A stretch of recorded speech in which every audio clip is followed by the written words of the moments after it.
Pessoal, muito boa noite. Boa noite para todos que estão aqui presentes conosco, aqui no Salão de Estudos do Centro Espírita Vinhas do Senhor, a vocês que estão nos acompanhando aí através do Facebook e futuramente através do YouTube. A gente pede, mais uma vez repetindo o convite, se inscrevam nas nossas redes sociais. Antes de nós darmos a necessária continuidade ao estudo da noite de hoje, vamos fazer uma prece, né? Vamos fechar os nossos olhos, vamos relaxar o corpo. E quando se fala em concentração, muitos de nós temos dúvida a respeito do que seja. E a palavra concentração já diz tudo. Concentrar significa dirigir-se a um centro. E qual é o centro do universo, senão Deus? Então esse, como em todos os momentos da nossa vida, devemos sempre pensar no nosso Criador, pensar em Deus, pensar nele que criou, cria e continuará a criar por toda a eternidade. Que sustenta a nossa vida e nos sustentará por toda a eternidade. Agradecer a esse momento que estamos vivendo, a esse momento da nossa história espiritual, onde nós sabemos os desafios são muitos, porém, as oportunidades de vitória se desenham a cada instante.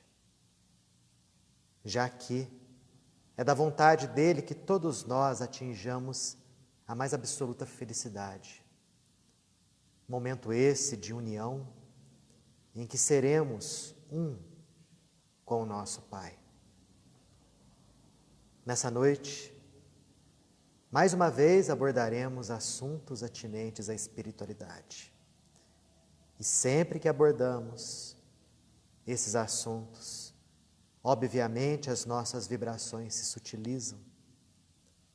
É inegável que os nossos sentimentos fiquem abertos, a fim de que possamos atingir a necessária sintonia com os nossos amigos espirituais que aqui se encontram. Que Deus nos abençoe, que assim seja.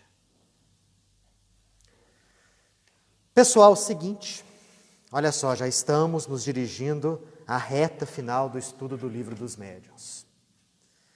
Vamos começar hoje, não sei se vai dar para acabar, o capítulo de número 28 dessa obra fantástica, capítulo esse que é intitulado Do Charlatanismo e do Embuste, ou, segundo está aqui nesse meu Livro dos Médiuns, Charlatanismo e Prestidigitação. O que a gente vai ver nesse capítulo aqui? Nesse capítulo nós vamos ver os chamados médiuns interesseiros. O que é um médium interesseiro? É aquele que vai utilizar a sua faculdade mediúnica para obter algum tipo de ganho. Normalmente ganho financeiro, dinheiro. E também nós vamos ver nesse capítulo, mais para o finalzinho dele, as chamadas fraudes espíritas. Ou seja, de início nós vamos ver aqueles indivíduos que são médiuns mesmo, mas mercadejam com seus dons mediúnicos. E depois nós vamos ver aqui aquelas pessoas que se fazem passar por médiuns, que fingem ser médiuns, justamente com o objetivo de ganhar alguma coisa com isso daí. Na época de Kardec isso já existia e muito. Aliás, não só da época de Kardec, né? Se a gente voltar os nossos olhos lá para o passado, nós vamos perceber o quanto que a faculdade mediúnica, já que a faculdade mediúnica é de todas as épocas e de todos os tempos, foi utilizada por muitas pessoas atendendo a esses objetivos financeiros, monetários. Até mesmo com o objetivo de utilizar esses dons para prejudicar semelhantes, prejudicar terceiros. Isso já é de muito tempo. Não foi à toa que consta lá no Antigo Testamento aquela suposta condenação de Moisés à prática da mediunidade. Que, em verdade, quando nós estudamos de maneira bastante detalhada esse tipo de assunto, nós vamos ver que em momento nenhum ele está proibindo a prática da profetização, de modo algum. Porque ele mesmo era profeta. Assim como ele mesmo já havia formado inúmeros profetas em torno dele. E naquela época, profeta era sinônimo de médium. A tal da condenação seria pela utilização da mediunidade para fins negativos, para fins escusos. Então aí nós estamos de pleno acordo com aquilo que Moisés fala lá no comecinho da Bíblia, né? Lá no Antigo Testamento. Vamos ver o que o Espiritismo nos fala a respeito disso daí. E Kardec já começa a parte relacionada aos médiuns interesseiros, dizendo que tudo na vida pode se tornar objeto de exploração. As pessoas podem explorar tudo, abusar de tudo, e com a mediunidade não seria diferente. Obviamente, quando as faculdades mediúnicas começaram a aflorar, lá naqueles meados do século XIX, muitos indivíduos viam naqueles fenômenos uma oportunidade de ganhar dinheiro. E muitos se dedicaram a essa tarefa, coisa que, até nos dias de hoje, principalmente na Inglaterra, nos Estados Unidos, existem indivíduos que são médiuns profissionais. A profissão deles é justamente exercer a faculdade mediúnica. Mas isso é possível? Será que um indivíduo ele pode ser médium e cobrar por isso? Será que ele não está simplesmente fingindo? Há situações em que ele realmente está atuando como médium, mesmo ganhando? É o que a gente vai ver aqui nesse capítulo de número 28. E ele nos fala o seguinte: como tudo pode tornar-se objeto de exploração, como eu disse, não haveria nada de espantoso em se querer também explorar os espíritos. Resta saber como eles receberiam a coisa se jamais uma tal especulação tentou se introduzir. Verdade, né? Como será que os espíritos se comportam perante um médium que quer mercadejar com as suas faculdades, que quer ganhar dinheiro ou exercer algum tipo de ganho com a sua faculdade mediúnica? A mediunidade seria facilmente, como ainda é nos dias de hoje, usada ao charlatanismo e à trapaça. Tanto que Kardec repete nesse capítulo 28, pelo menos umas 4 vezes, que a maior garantia dos fenômenos mediúnicos é justamente, principalmente dos fenômenos mediúnicos elevados, é o completo desinteresse do médium de obter qualquer ganho material. A partir do momento que existe um interesse do médium de obter qualquer coisa, você já coloca sob suspeita aquilo que vem através dele. Pode ser que ele seja realmente um médium, mas que está mercadejando com as suas faculdades mediúnicas, ou pode ser que ele esteja fingindo ser médium, o objetivo é o mesmo, ganhar dinheiro ou algum outro tipo de ganho. Já que não é só dinheiro, né?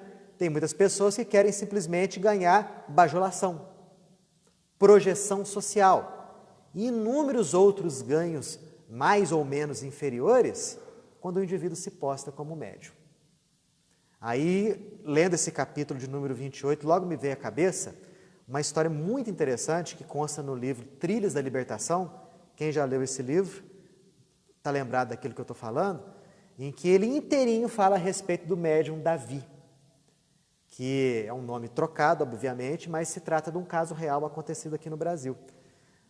A autoria de Manuel Filomeno de Miranda, psicografia do nosso querido Divaldo Franco. Quem ainda não leu esse livro, eu estimulo a ler, porque lá fala direitinho o que acontece com o indivíduo que é médium, que começou com dons mediúnicos fantásticos, mas que vai utilizando lentamente aqueles dons mediúnicos com o objetivo de ganhar dinheiro e com o objetivo de conseguir projeção social. Aí a gente vê como que termina a história dele.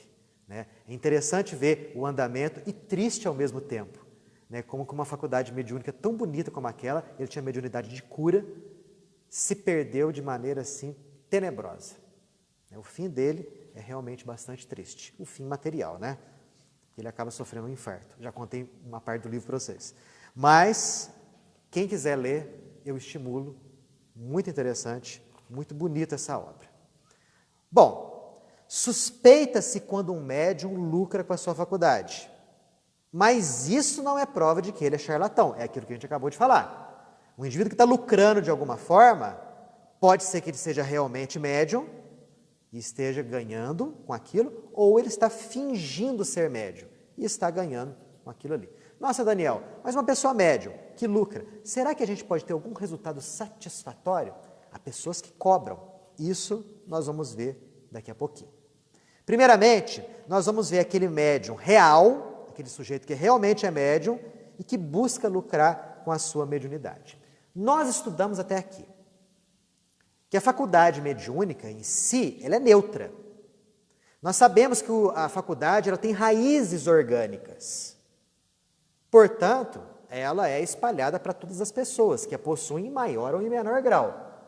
Há pessoas que têm a mediunidade ostensiva, outras nem tanto, mas todos nós sofremos a influência dos espíritos, tanto os espíritos bons quanto os espíritos trevosos, tanto aqueles que nos querem o bem quanto aqueles que nos querem o mal. Portanto, em termos de mediunidade, uma coisa é fundamental, a tal da sintonia. E a sintonia com os bons espíritos se faz não pelo fato do indivíduo ter uma faculdade mediúnica muito bonita, muito ostensiva. Não. A sintonia com os bons espíritos se faz quando o indivíduo, quando o médium, começa a utilizar a sua faculdade mediúnica para fins de melhoria espiritual. Quando ele usa a faculdade mediúnica para crescer como pessoa, como ser humano, para ajudar o semelhante. A partir do momento que ele utiliza a mediunidade para o bem, automaticamente a sintonia com os bons espíritos se faz. E por que eu estou falando tudo isso daí? Porque, gente, se o indivíduo usa os seus dons mediúnicos com o objetivo de lucrar, de ganhar dinheiro, ou conseguir algum outro tipo de projeção social, bajuladores, etc., vocês acham que os bons espíritos, os espíritos superiores, que vêm até aqui combater o nosso egoísmo, nos direcionar para o caminho do bem, você acha que esses espíritos superiores e bons vão, de alguma forma, atuar nesse médium? Essa é a pergunta que Kardec faz. Por uma questão de lógica e bom senso, é óbvio que não. Claro que não. Ainda uma outra obra, que é interessante também, e que aborda um tema semelhante não, igual, é o livro Libertação, de autoria de André Luiz, psicografia do nosso querido Chico Xavier. Esse livro fala a história de Margarida, encarnada, que estava sendo assediada aí por um chefão das trevas, Gregório. E ela estava num processo de obsessão terrível. Eu sei que lá pelas tantas dessa obra, ela e o marido são orientados a procurar um médium que era pago, a fim de que aquele médium falasse alguma coisa a respeito do caso que ela estava passando, porque até então, nenhum médico havia logrado curá-la, ou sequer sabia o que ela tinha. Era obsediada. E um desses médicos sugere ao casal, conheça um sujeito, ele é médium, tem que ser pago, porque é o trabalho dele, e ele pode ajudar vocês. E eles vão até lá. E quando André Luiz chega, porque ele estava acompanhando o caso, quando ele chega junto com o casal que estava sendo atendido ali por aquele médium, ele percebe a atmosfera espiritual daquele local. Ele percebe a quantidade imensa de espíritos inferiores que estavam ali assessorando aquele médium, que mercadejava com seus dons mediúnicos. E o que eles queriam em troca? As energias do médium. André Luiz escreve e descreve para nós que quando o médium entrou num trabalho assim de concentração e foi se deslocando do corpo, um leve vapor esbranquiçado foi saindo das suas narinas, da boca, dos ouvidos, do tórax, inundando a sala. E os espíritos inferiores faziam o que com aquilo lá? Absorviam aquilo lá, como se estivessem se alimentando, e eles estavam se alimentando. Assim como a gente aqui se alimenta com arroz, feijão, carne, milho, batata, essa classe de espíritos, para se sentir bem assim, sintonizados com a matéria, da qual eles sentem muita falta, eles pegam a energia. A troca era essa. Eles pegavam a energia do médium e, em troca, davam conselhos ao médium de como proceder com aquele caso. Agora, gente, se eram espíritos inferiores, que tipo de conselho vocês acham que eles iam dar? Né? Se por acaso eles quisessem prejudicar a pessoa que estava lá, dariam um conselho errado. Né? Ou dariam um conselho de acordo com o seu nível de conhecimentos, coisa que qualquer um de nós aqui poderia talvez fazer até melhor. E o médium foi pago ali, regiamente pago. Então aí a gente vê um caso nessa obra, está no livro Libertação, de um indivíduo que é médium real e que cobra pela utilização das suas faculdades mediúnicas. Tinha assessoria espiritual? Tinha assessoria espiritual. Mas que tipo de assessoria espiritual? Totalmente inferior. Os bons espíritos se identificam com o grau de desinteresse material do médium, com o desenvolvimento dos valores espirituais que o médium está executando para si próprio, né? Isso daí é fundamental. Então, se alguém cobra pelo exercício da faculdade mediúnica para dar uma consulta, você já coloca a pessoa sob suspeita. Porque muito provavelmente o espírito que está assessorando aquele médium não é muito melhor do que a gente, né? Ou até mesmo bem inferior a nós. Isso daí é o que Kardec fala, nos ensina, e para nós eu acho que é bastante claro esse tipo de ensinamento. Alguém quer fazer alguma pergunta? Daniel, no caso do João de Deus, ele fez muitas coisas, ele era assessorado também por espírito superior, mesmo ele tendo fazendo aquelas coisas. Boa pergunta, no caso do João de Deus. Né? A gente sabe, né, que obviamente as faculdades mediúnicas ali existiam, porque foi criado todo vamos dizer assim, toda uma estrutura em volta dele, e realmente muitas pessoas foram curadas através das faculdades mediúnicas dele. Mas o que aconteceu? Que com o tempo, obviamente, ele foi se utilizando da sua atmosfera de médium para fazer aquilo que ele fez. E, obviamente, com esse tipo de ação, com esse tipo de conduta, por uma questão de afinidade, ele vai perdendo contato com seus benfeitores espirituais. Uma situação bem próxima daquele livro que eu falei agora para vocês, Trilha da Libertação. O médium Davi, ele tinha uma assessoria espiritual até que boa. Era um médico alemão que operava através dele, Dr. Hermann. Mas à medida em que ele foi se deixando levar pelo dinheiro, né, pelas farras, né, pelos bajuladores, o transe mediúnico dele com o médico desencarnado foi ficando cada vez mais difícil, até chegar um momento que o médico Hermann, Dr. Hermann, não conseguia, de modo algum, se identificar, fazer o necessário intercâmbio mediúnico ali com ele.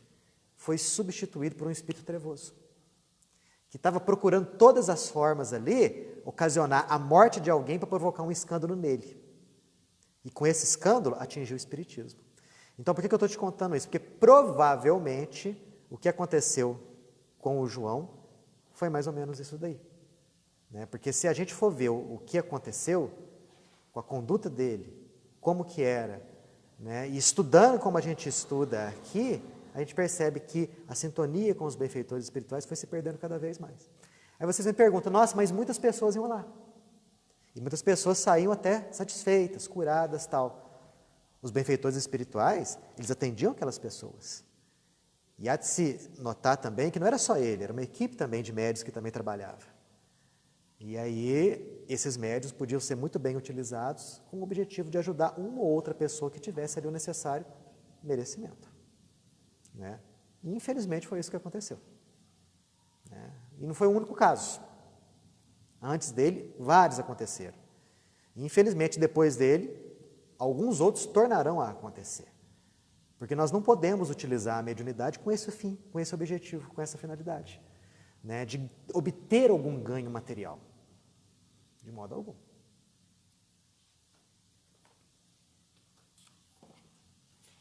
Bom, continuando aqui, com relação ainda àqueles indivíduos que lucram com a sua mediunidade, né? Kardec continuou a falar para a gente aqui, aquilo que nós tínhamos até abordado, que o interesse financeiro é um dos interesses só. Inúmeros outros interesses, o indivíduo que é médium, ele pode lograr, ele pode obter mercadejando com a sua faculdade mediúnica. E Kardec nos fala aqui uma coisa muito interessante, que esse é um dos defeitos que os espíritos inferiores mais exploram. Gente, quando os trevosos se organizam para poder acabar com o médium, na verdade, eles não têm, na grande maioria dos casos, tanto interesse pessoal no médium, não. O motivo ali é atacar a doutrina espírita. É fazer com que a doutrina espírita seja desacreditada. Então, é importantíssimo que o indivíduo que tem essa tarefa mediúnica saiba que a mediunidade tem que ser utilizada santamente, religiosamente, com objetivos de ensino, com objetivos de aprendizado, com o objetivo de auxiliar o próximo. Qualquer coisa fora disso já coloca o médium num terreno perigoso. Um terreno em que ele pode ser muito bem influenciado e abordado, aliciado por seres das trevas e interessados em provocar escândalos dentro do espiritismo. O objetivo deles não é outro, não. É justamente esse daí. No caso em questão que eu falei, do livro Trilhas da Libertação, o objetivo deles era esse. Existia um desafeto espiritual do médium Davi, mas também existia aquele objetivo de atacar o médium para desacreditar a doutrina espírita. Porque ele trabalhava num centro espírita grande, de grandes proporções, lá não fala qual é a cidade, e eles tinham esse plano, desacreditando o médium, automaticamente acabar com as atividades do centro. Olha até que ponto que eles vão. E eles desempenham esse plano, e algumas vezes eles conseguem. Uma outra sugestão de livro com uma temática parecida. Aconteceu na Casa Espírita. Não sei se alguém aqui já leu, né? Excelente livro também, que aborda todo o planejamento das trevas, objetivando acabar com um centro espírita daqui do Brasil. Lá ele não fala qual centro espírita é, nem de qual cidade, mas eles quase conseguiram. Conseguiram afastar, inclusive, daquele centro uma quantidade boa de trabalhadores. Mas, no final, tudo dá certo, né? Mas leiam para você ver como que esses nossos irmãos aí, aproveitando dos nossos erros, das nossas fragilidades, das nossas suscetibilidades, eles provocam esse tipo de situação negativa. Nossa, Daniel, mas você está falando aí dos médiums, né? Do médium que talvez seja médium de cura, ou aquele médium que é vidente, tal, que mercadeja com a sua mediunidade, e os médiuns de efeitos físicos, né? Eles também se enquadram no mesmo processo? Sim, também se enquadram no mesmo processo.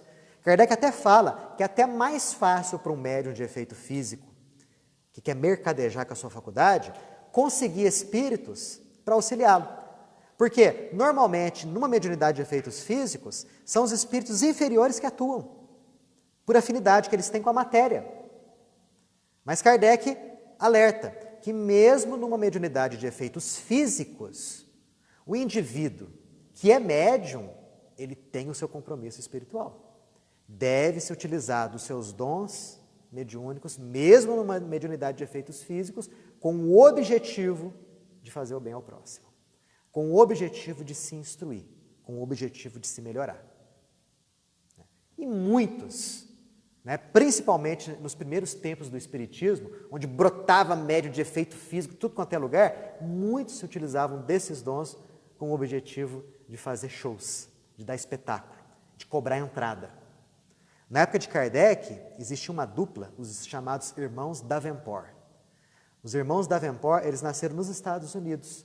E desde muito cedo, vários fenômenos mediúnicos aconteciam na casa onde eles moravam. Aliás, o caso deles é extremamente semelhante à das irmãs Fox. Muito parecido. Idêntico, né? Depois que identificaram que eles eram a causa dos fenômenos mediúnicos, eles foram sendo conduzidos por uma ou outra pessoa a mercadejar com as suas faculdades. Então eles viajavam para diversos países, diversas cidades, né? Se apresentavam, cobravam por aquilo. E eles tinham faculdades mediúnicas reais, dons reais mediúnicos, né? Mãos materializavam, instrumentos musicais se levantavam sozinhos e começavam a tocar, dentre inúmeros outros fenômenos. Mas eu creio que naquela época, isso daí talvez tivesse a sua utilidade com o objetivo de chamar a atenção das pessoas para a existência de algo espiritual, algo além da matéria física. Por isso que naqueles primeiros tempos de espiritismo, os médiuns de efeitos físicos eram em grande número. O objetivo era justamente esse, despertar as pessoas. Porque a partir do momento que a doutrina espírita foi codificada, a partir do momento que a parte moral, que é a essência ética dela, ficou firmemente estabelecida, reparem, os médiuns de efeitos físicos foram escasseando e foi aumentando o número de médiuns de efeitos intelectuais. Psicografia, psicofonia, vidência, audiência. Não que hoje não existam médiuns de efeitos físicos, não é nada disso. Mas se você for comparar o número deles com a época de Kardec, nos dias de hoje, é bem inferior. Não sei a percentagem, mas é bem menor se comparado aí com a época de Allan Kardec. Até aqui, perguntas? Sim.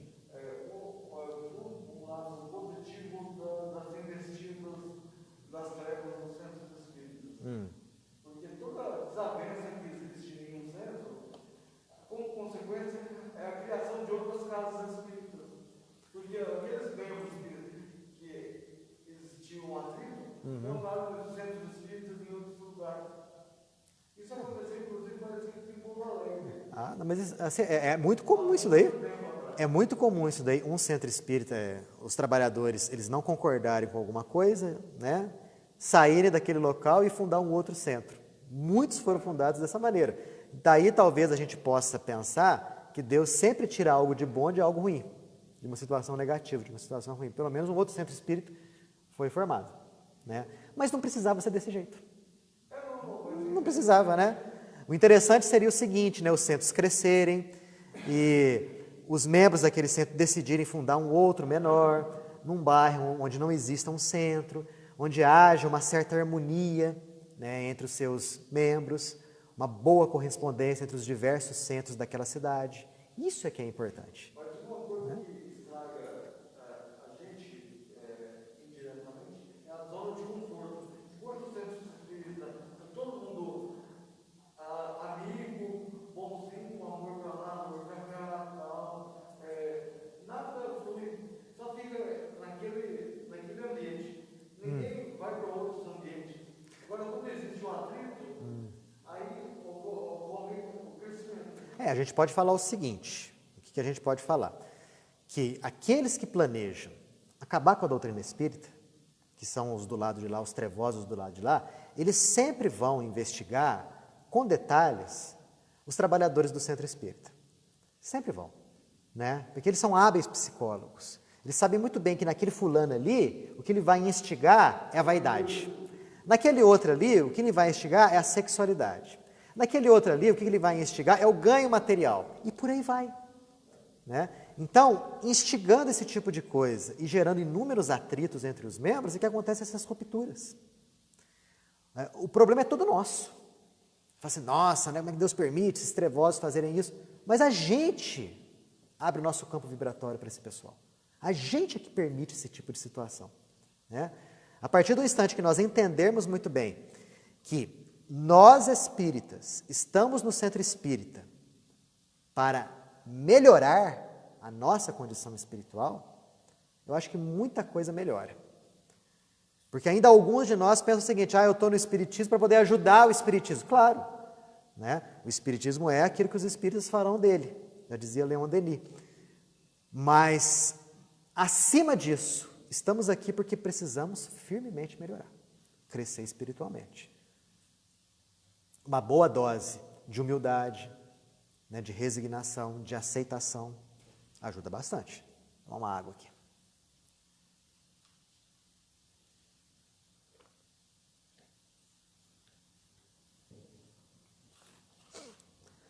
pode-se usar da mediunidade para sobreviver? A gente não poderia fazer um uso da mediunidade, né? Muitos argumentam a seguinte coisa, e Kardec até coloca aqui. Eu tenho que ganhar dinheiro com mediunidade, porque os dons mediúnicos absorvem todo o meu tempo. Não tem tempo para trabalhar, não tem tempo para bater cartão, né? Eu sou médium. Então, em prol de servir a causa, eu tenho que ter algum ganho financeiro. Kardec fala o seguinte, será mesmo que é em prol de servir a causa? Ou será que aquele indivíduo não viu ali uma oportunidade mais ou menos fácil de lucrar? Quase sempre é assim. Imaginemos um caso patente.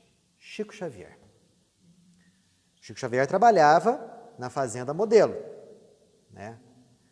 E os chefes do Chico, o chefe do Chico, chegou até mesmo a falar para ele, Chico, você não precisa nem trabalhar, Chico, você vem aqui, né? Deixe que o seu serviço, né, a gente faz.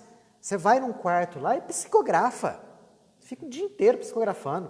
O Chico falava, pelo amor de Deus, não faça isso comigo, eu preciso do trabalho, necessito do trabalho. Eu vou usar o meu tempo após o trabalho para as minhas atividades no centro espírita, para as minhas atividades de psicografia. Olha só, ele, que foi uma das maiores antenas mediúnicas de todos os tempos, que lição que ele nos dá? Ele tinha condição, e até o próprio chefe ofereceu isso para ele, de ficar simplesmente o tempo todo somente trabalhando com a mediunidade, exercendo a sua mediunidade, mas ele não quis, e trabalhou até aposentar. Obviamente, depois que se aposentou, ele pôde utilizar todo o tempo livre dele para exercer as suas atividades dentro do espiritismo. Ou seja, essa ideia de que, o meu tempo eu não consigo utilizar para trabalhar porque a mediunidade me atrapalha, isso daí é conversa para boi dormir. A pessoa pode e deve muito bem, né, ter o seu ganho financeiro ali, profissional, honesto, que é uma coisa, e exercer no seu tempo livre, ou em momentos do seu tempo livre, as suas tarefas dentro do campo da mediunidade. Além do mais, o indivíduo que é médium, ele é médium porque ele depende da ação dos desencarnados. Você ganhar dinheiro com isso é um desrespeito aos próprios desencarnados. Porque o que está sendo mostrado ali não vem de você, vem deles. Os bons espíritos automaticamente se afastam. Kardec faz até uma comparação aqui. O que pensar de uma pessoa que pegasse um cadáver, né, e colocasse esse cadáver para exposição, né, para mostrar para os outros indivíduos? O que a gente não faz com o cadáver, que deve-se ter respeito e consideração, muito menos se faz com o espírito, que foi o dono daquele cadáver. Então é importante que nós tenhamos esse tipo de coisa, esse tipo de consciência. Num dos livros que nós estudamos aqui, a espiritualidade avisou que ela dá todo o suporte, ela trabalha para que a pessoa que vai desenvolver a mediunidade, que vai trabalhar no centro, tenha os proventos, que a coisa flua de uma forma que possa receber os proventos dele e desenvolver a mediunidade. Exatamente. Né? Com o próprio Allan Kardec aconteceu isso. Né? Com o próprio Allan Kardec, né? Numa das conversas com o Espírito Verdade, se eu não me engano, ele está passando por dificuldades financeiras, ele, Allan Kardec, e falaram para ele, olha, nós vamos te ajudar, né? Porque não te ajudar seria não te amar. Quer dizer, a ação deles ali era para ajudar realmente no campo do trabalho, né? Quer dizer, ele não ia encontrar um tesouro e ficar rico, não, e não ia encontrar alguém para sustentar ele, não. Os benfeitores espirituais iam conduzir a situação de tal forma a fim de que ele pudesse encontrar condições de se sustentar, sem se utilizar do espiritismo para isso. Daniel, aquela vez que parecia que estava passando uma dificuldade extrema mesmo, aí uma pessoa chegou pedindo para dar uma aula. Com Bezerra de Menezes. Aconteceu isso com Bezerra de Menezes. Bezerra de Menezes estava passando uma situação complicadíssima, tal. E aí, de repente, apareceu um sujeito, do nada, para dar, né, que queria assistir aulas de matemática. Olha, estou precisando de aulas de matemática, tal. Se pode me dar aula de matemática? O Bezerra falou assim, não, né? Dou aula de matemática, assim, estava precisando muito, né? Uma situação bastante complicada. E o rapaz falou o seguinte, não, vou inclusive te pagar adiantado. Ele falou, não precisa não, eu faço questão de pagar adiantado. Pagou adiantado. E o rapaz não apareceu. Quer dizer, o que será que foi aquilo ali, né? Será que algum espírito materializou ali, entregou o dinheiro para ele? Ou será que realmente foi uma pessoa ali, né, encarnada, né, que foi conduzida a agir dessa forma? Quer dizer, os benfeitores espirituais, observando as circunstâncias de vida daquela pessoa, eles têm inúmeros modos de agir. Kardec chega até a falar aqui o seguinte, né, que conforme o motivo e a finalidade, podem os espíritos condenar, absolver e até auxiliar o médium que lucra com a sua faculdade mediúnica. Porque eles julgam mais a intenção do que o fato. Por que Kardec coloca isso daqui? Porque ele aventa a possibilidade da existência de indivíduo que por algum motivo qualquer, excepcional, não possa trabalhar. E aí, esse indivíduo utilizaria da sua mediunidade para ganhar alguma coisa, para se sustentar fisicamente falando. Mas notem que Kardec coloca isso na condicional. Poderia acontecer uma situação como essa, de um indivíduo, dependendo das circunstâncias, impossibilitado de trabalhar, né, poder utilizar da sua mediunidade para se sustentar. Mas ele não dá nenhum exemplo, né? Não dá nenhum exemplo de indivíduos que estão numa situação como essa.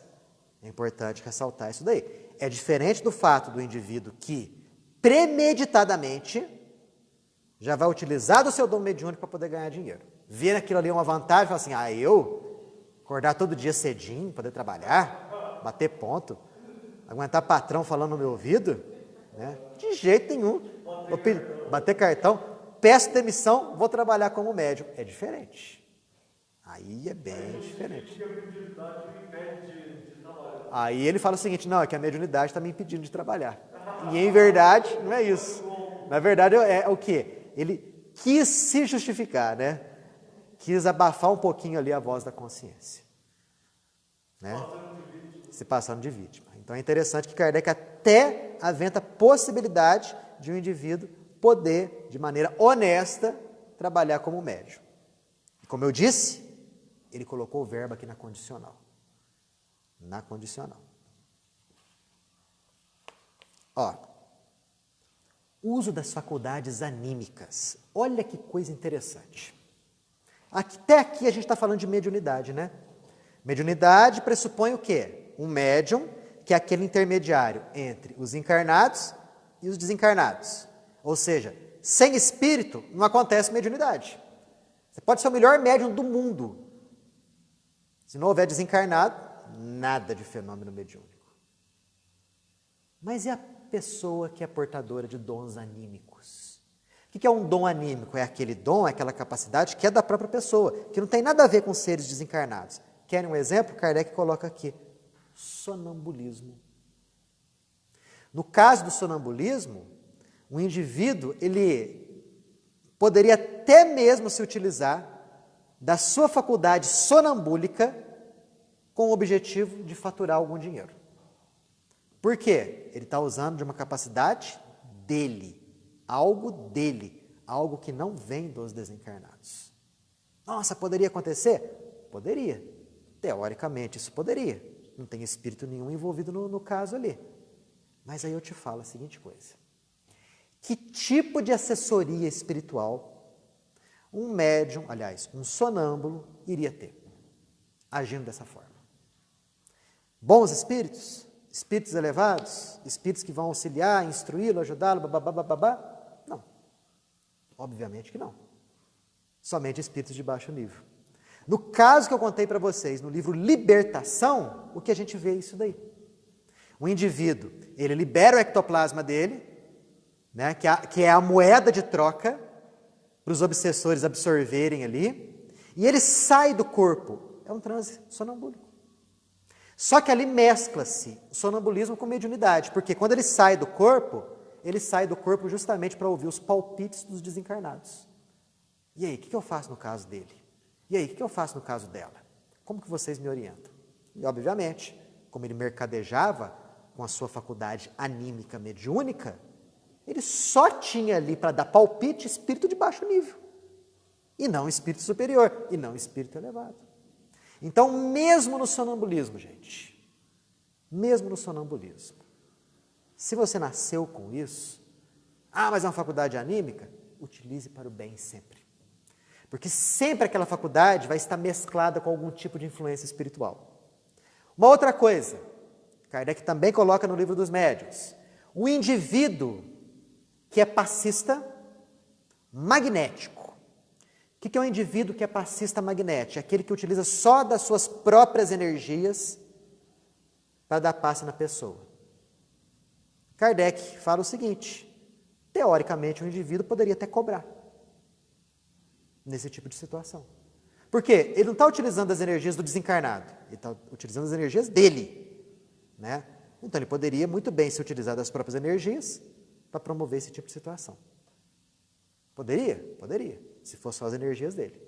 Nossa, mas o que acontece na Câmara do Passe? O que acontece na Câmara do Passe é uma mesclagem. São as energias do médium mescladas com a energia do desencarnado. O que os benfeitores fazem? Os benfeitores, eles ampliam a qualidade das nossas energias e direcionam as nossas energias. Então, sem a ação deles aqui, muito pouca coisa a gente poderia fazer por conta própria. Se eu quiser começar a colocar uma taxa para cada passe que eu der, você pode ter certeza, os benfeitores espirituais vão, se afastar da minha convivência e eu vou ficar somente com as minhas próprias energias. Então, muito cuidado e muita cautela com esse tipo de situação. Porque todas as faculdades anímicas, necessariamente, elas vão se mesclar com um ou outro espírito desencarnado que vai ali agir. Aí não entraria nesse quesito, que é aquela técnica... Sim, provavelmente sim. Porque eu não conheço muito, eu vou ser sincero, né? Até onde eu sei do reiki, é uma técnica muito semelhante ao passe, só que seria um passe mais demorado, né? Mais energizado. O processo é bem complicado. Eu não conheço muito, mas a se destacar que o indivíduo esteja utilizando somente das suas próprias energias, poderia até cobrar. Mas vai ter assistência espiritual? Nada de assistência espiritual. Pelo menos dos bons espíritos, isso não vai acontecer. Né? Porque a gente tem que utilizar desses dons, dessas facilidades, dessas faculdades nossas, mesmo sendo anímicas, com o objetivo de auxiliar o próximo. Auxiliar o semelhante. Sempre. Caso contrário... Apesar de que eu já ouvi casos que a pessoa se direcionou a profissionais do reiki e tiveram algum tipo de benefício, claro, não duvido. Né? Porque, liberar energia, todos nós liberamos. Todos nós soltamos energia. Né? Há pessoas que produzem uma quantidade maior de energia. São aquelas pessoas que você vê assim, estão vendendo saúde, né? Aquela pessoa que chega assim, dá até aquele baque, né? Essas pessoas, elas têm uma boa capacidade de gerar uma grande quantidade de fluido vital, porque na base da energia magnética do passe tem muito fluido vital. Dessas próprias energias dela e dá para o semelhante. Agora, eu gosto de tomar passe de pessoas gordinhas, né, que já tem uma... Não tem nada a ver isso. Nada a ver isso que você fala. O negócio é a energia que a pessoa tem, não o fato de ela ser magrinho ou gordinho. Tá bom, tudo bem. Também já porque aqueles passos bem das pessoas mais magras, que precisam de receber passe. A questão é a energia da pessoa. Tem pessoas que são mais energizadas mesmo, e tem pessoas que parece que tem a vida no fim da navalha. Você olha, você é uma pessoa fraca, desvitalizada, né? Uma pessoa dessa para dar passe, nunca daria certo. Nunca daria certo, né? Quer dizer, se você for ver, então, por esse lado de doar as próprias energias, tudo bem, é uma coisa sua. Mas se você fizer isso gratuitamente, você vai ganhar a assistência dos benfeitores espirituais que vão potencializar e orientar a sua energia. E naquela situação, daqueles profissionais que você tem nos Estados Unidos, ainda mais parece que o arquivo de X, me parece. Tem muitos. É aquilo que a gente estava falando. Estados Unidos e Inglaterra, existem muitos indivíduos que são médiuns e que trabalham como médiuns, ganham por aquilo. Né? Aí você me fala o seguinte, olha, mas e essa pessoa? Será que realmente essa pessoa, que grau de confiança que a gente dá para essa pessoa que trabalha assim? Né? O grau de confiança tem a ver com o caráter dessa pessoa, tem a ver com a moralidade dela, né? E tem a ver também com as circunstâncias envoltas naquele processo todo. A partir do momento que o indivíduo mercadeja com os dons mediúnicos, nos dias de hoje, você pode ter certeza, raríssimos casos que nós vemos aqui, que Kardec até coloca na condicional, ele não vai ter o amparo dos benfeitores espirituais. Não vai ter. Não tem. Mas existem espíritos assessorando? Vamos supor aquele caso de indivíduos, né, que tem alguma faculdade de efeitos físicos. Pode ter algum desencarnado? Pode. Isso realmente pode acontecer. Mas ele vai ficar o quê? Na mão da influência desses espíritos inferiores. E esses espíritos inferiores, normalmente, eles querem algo em troca. Não pense que eles fazem as coisas de graça, porque eles vão com a tua cara. Não. Algo em troca eles querem. No caso do médico que eu citei para vocês, no livro Libertação, do André Luiz, o que os espíritos inferiores que auxiliavam aquele médium queriam? As energias dele. É algo que eles queriam.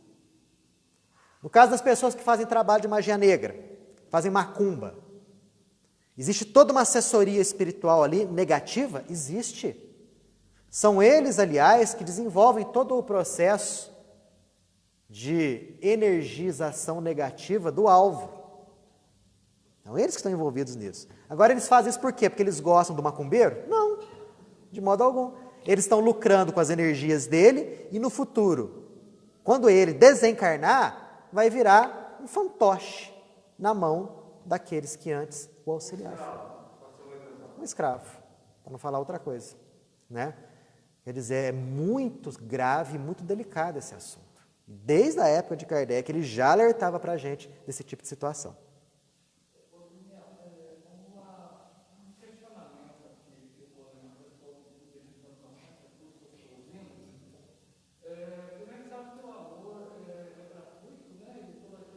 Amor é gratuito, sim.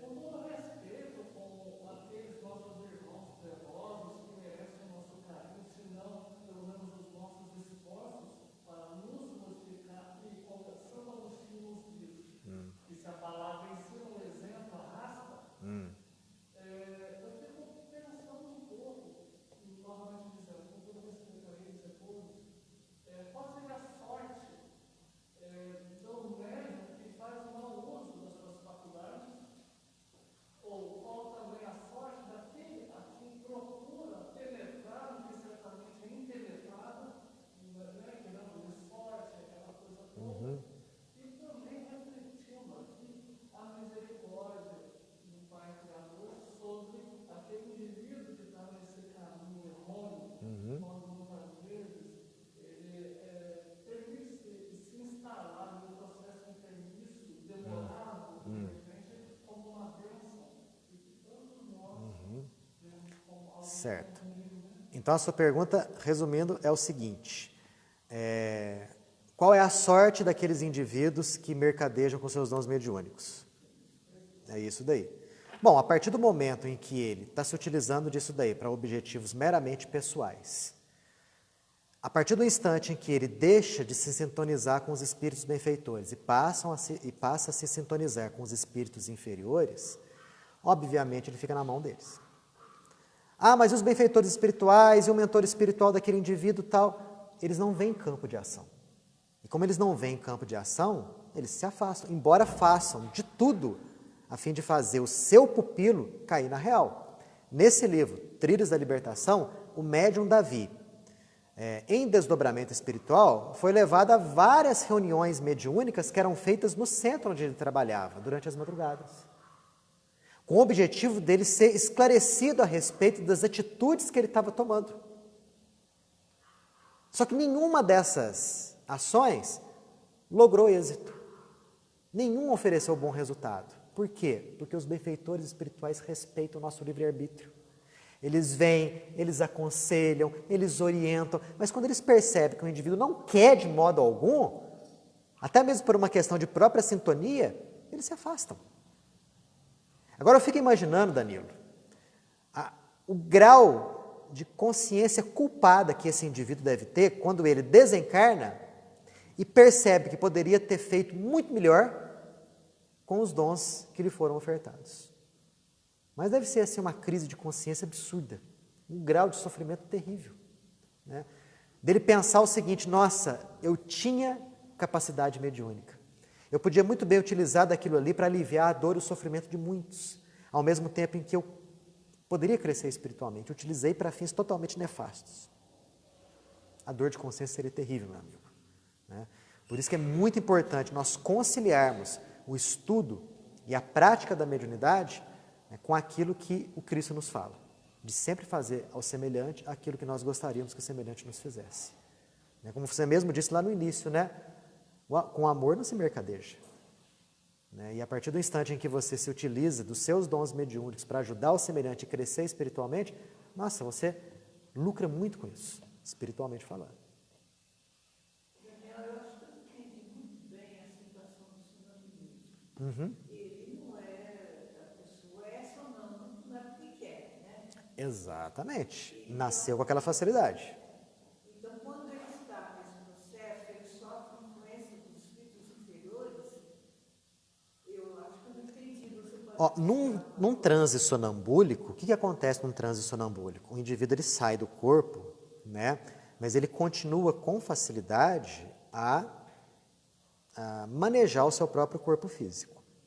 Quando ele sai do corpo, ele pode e ele entra em contato com os espíritos ali do ambiente. Mas ele vai entrar em contato com os bons espíritos, com os maus espíritos? Depende dele. Aí é a escolha.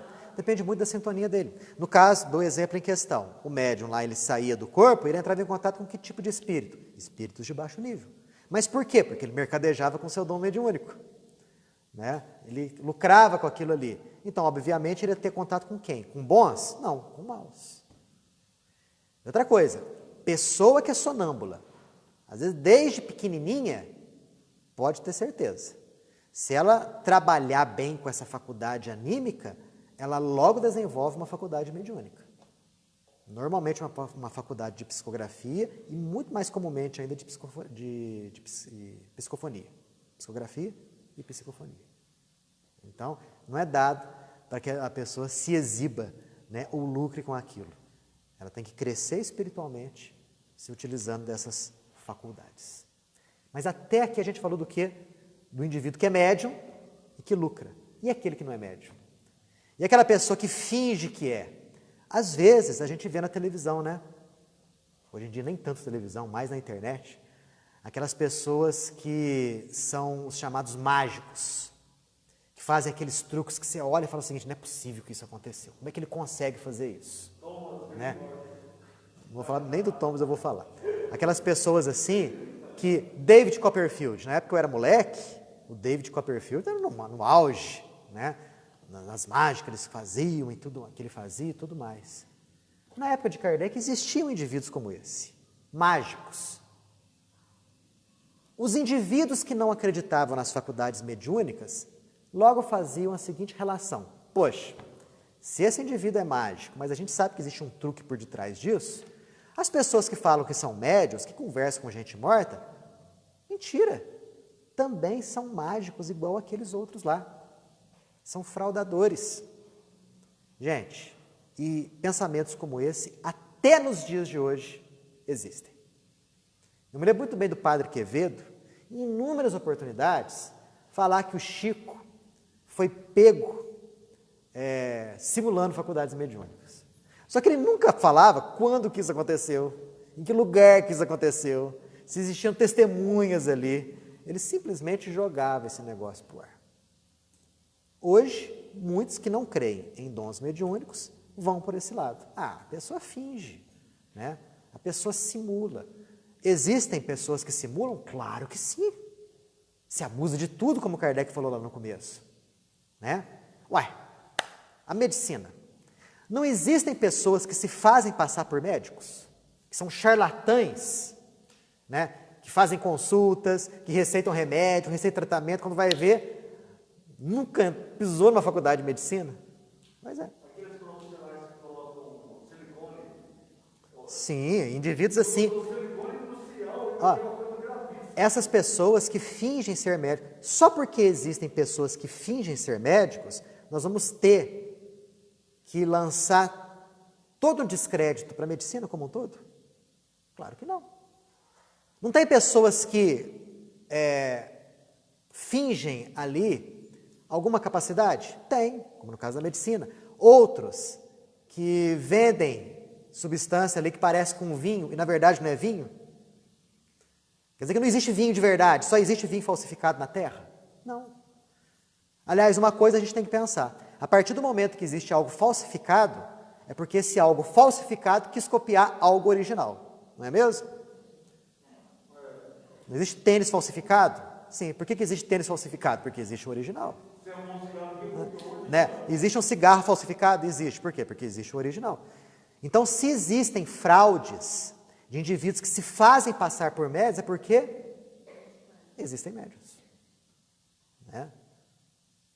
E de todas as faculdades mediúnicas, a que mais os indivíduos tentam simular é a mediunidade de efeitos físicos. E por quê?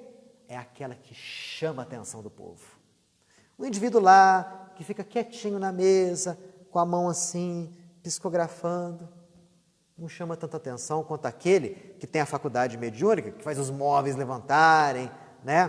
Que faz o fenômeno da voz direta, que faz o transporte de objetos. Isso chama a atenção do povo. E os indivíduos que são charlatães já pescaram isso há muito tempo. Chama a atenção do pessoal, portanto, você vai ter mais o quê? Você vai ter mais plateia. E se você vai ter mais plateia, você pode, o quê? Lucrar mais. Quanto mais pessoas, mais você lucra, mais você fatura. Então, na mediunidade de efeitos intelectuais, psicografia, psicofonia, existem charlatões? Existe, gente. Claro que existe. Nossa, Daniel, mas como é que a gente vai saber se o indivíduo está sendo honesto, sincero ou não? Kardec fala, analisa tudo. Analisa o grau de desinteresse da pessoa. Analisa o nível moral do indivíduo. Analisa aquilo que está vindo por intermédio dela. Há textos escritos por indivíduos que nunca esse indivíduo, em condições normais, teria condição de produzir. Nunca. Há verdadeiras palestras feitas por psicofonia que nunca o indivíduo, o médium, em condições normais, teria condição de fazer.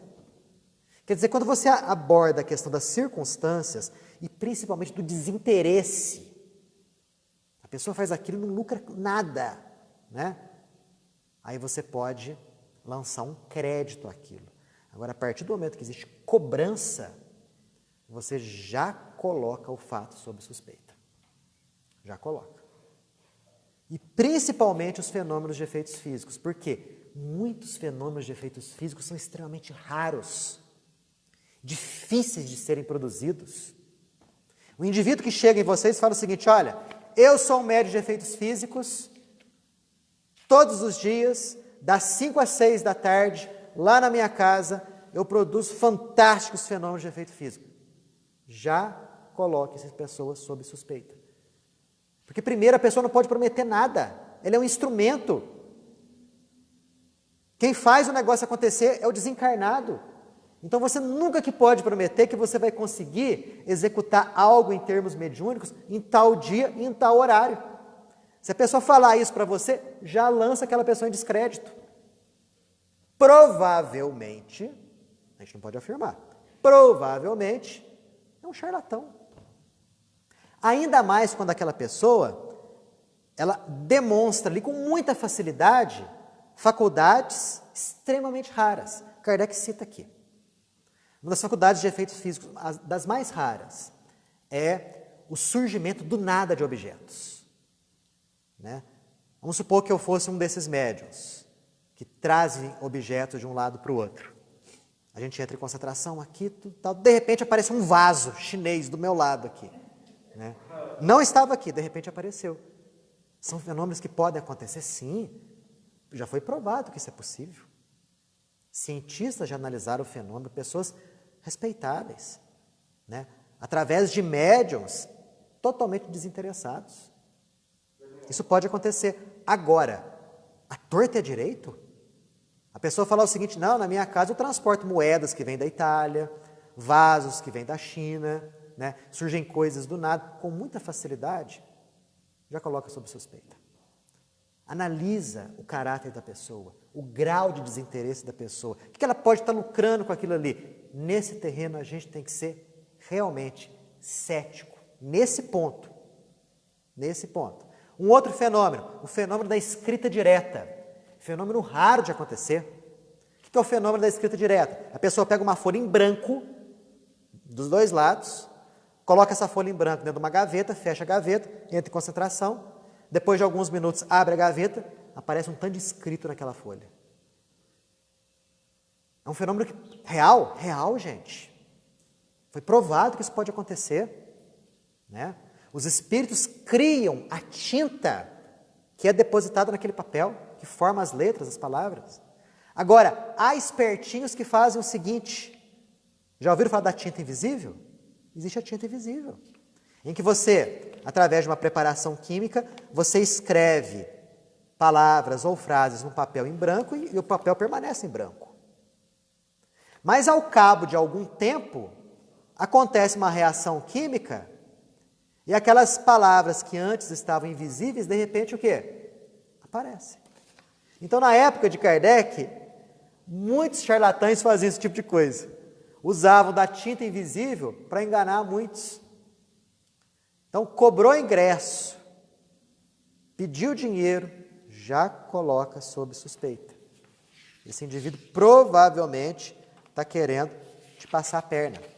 Provavelmente está querendo te enganar.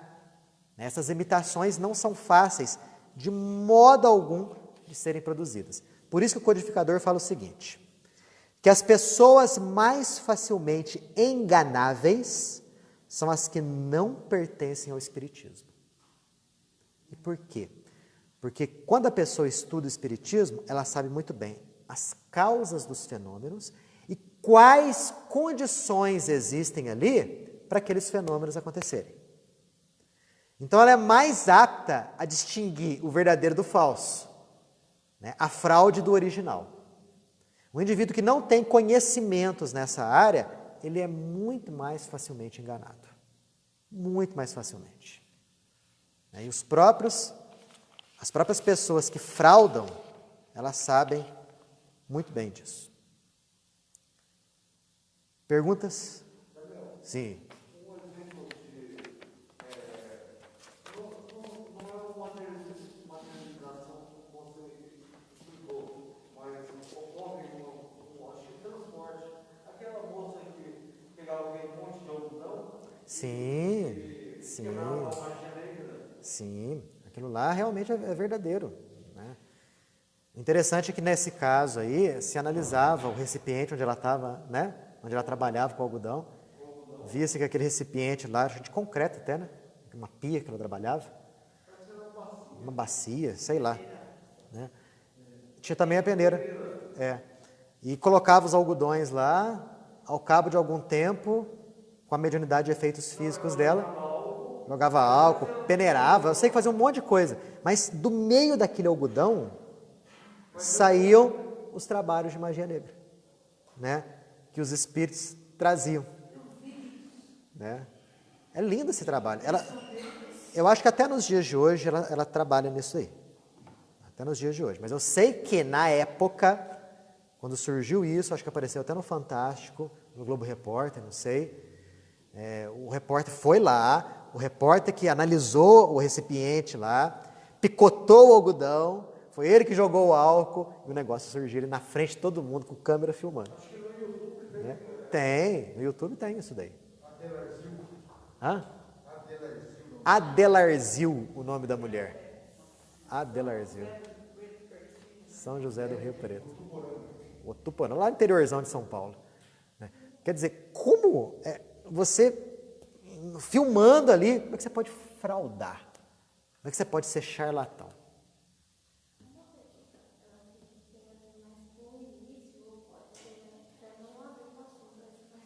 Pode falar. Uhum. Aí tem muita gente que está acreditando em outras religiões que não acredita em levam muito a criança. Né? Sim. Isso é a crença que faz você melhorou ou tem uma espécie de... As benzedeiras, elas têm mediunidade. Elas têm, sim. Elas têm uma grande facilidade em exteriorizar as energias delas para poder promover o benefício, principalmente das crianças. Né? Claro que elas têm os rituais delas, em que elas acreditam que aqueles rituais são importantes para o benzimento fazer efeito. Só que, em verdade, aqueles rituais são simplesmente acessórios psicológicos dela. A força magnética que cura, ela é a fonte. Muitas falam o seguinte, né? Eu acho que com todas é assim. Eu não benzo depois das 6 horas da tarde, porque depois das 6 horas não pode benzer. Qual o porquê disso? Onde que surgiu isso? Né? Em verdade, é uma crença dela, mas a faculdade de liberação de energias, totalmente. Não, de modo algum.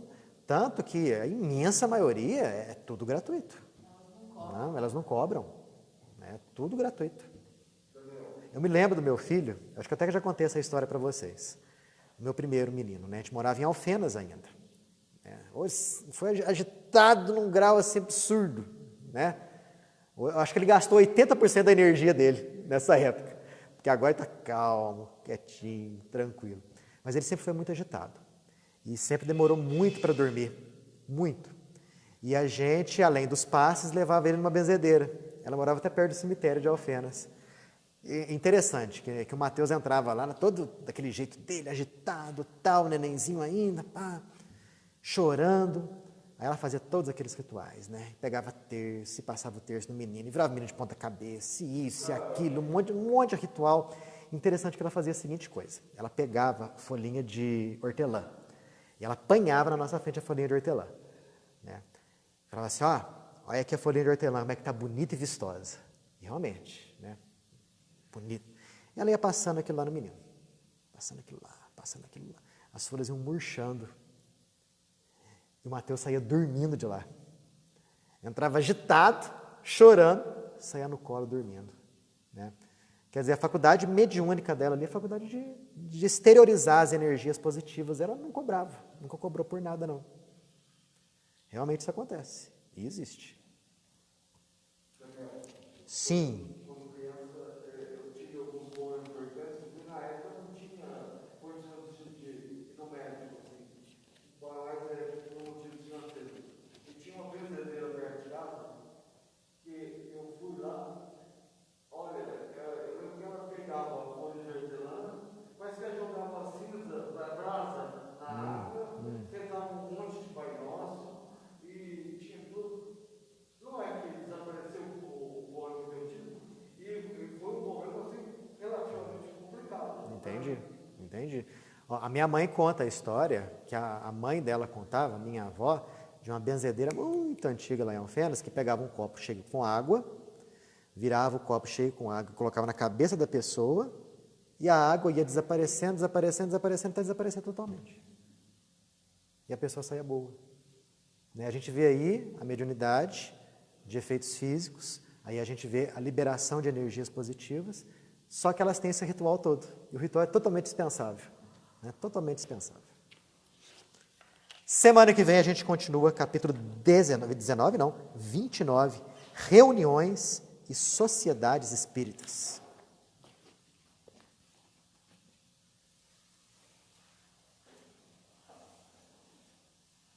Elevando o nosso pensamento a Deus. já que estamos falando tanto, agora há pouco, de curas, quem não precisa de cura, não é? Pode ser que hoje, fisicamente, eu esteja bem, mas emocionalmente não. Espiritualmente não. Pode ser que eu esteja envolto na depressão, no medo, no pânico, na raiva, na inveja, enfim, em todas aquelas atitudes e sentimentos negativos que nos fazem seres espiritualmente doentes. Porque a doença não é só do corpo, também é da alma.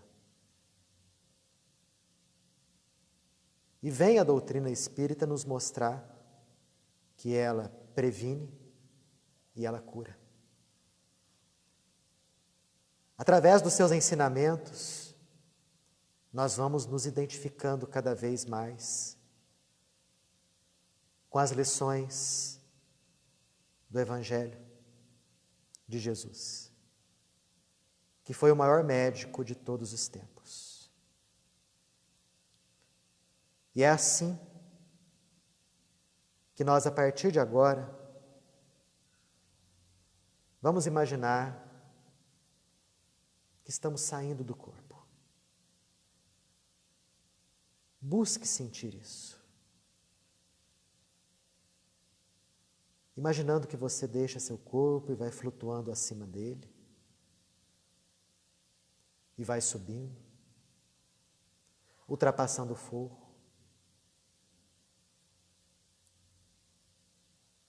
Saindo na noite. Sempre cada vez mais alto. Vendo a cidade se apequenar lá de cima. Sentindo-se leve. Olhando as estrelas, que do seu ponto de vista agora parecem maiores e mais brilhantes. Encha os teus pulmões com esse ar. Busque sentir a energia que a natureza nos traz. Busque sentir a energia que emana do Cristo e que envolve todo o planeta. Identifique-se com isso. Sinta-se bem com isso.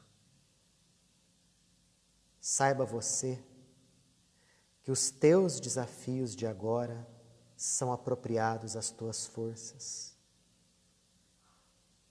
E que com renúncia, com fé, com esperança, você vai vencê-los. Pode ser que transcorra um tempo maior até você atingir aquele resultado que precisa. Porém, há necessidade de vermos que da semeadura à colheita vai um espaço de tempo. Nunca perca as esperanças. Nos teus dias de aflição e dor, busque refúgio dentro de si mesmo. E ligue-se àquele que é a luz do mundo. Muita paz, que assim seja.